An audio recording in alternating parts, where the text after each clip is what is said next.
સાંજ પડતા મિત્રો ગોમતીના તટ પર બેસીને ભગવાન દ્વારકાધીશના દર્શન કરીએ અને સુદામા સેતુની કલરફુલ લાઇટો જોઈ જાણે આખા દિવસનો થાક ઉતરી ગયો।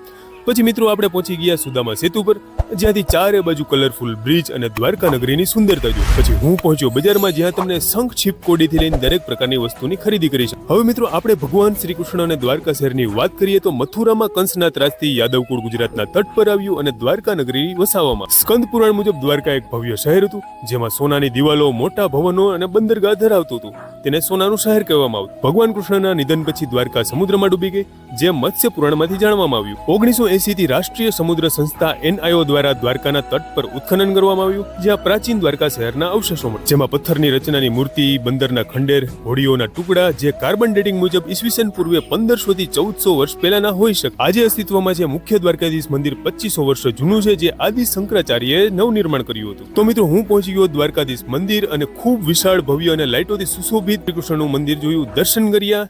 તો કોમેન્ટમાં બોલો જય દ્વારકાધીશ।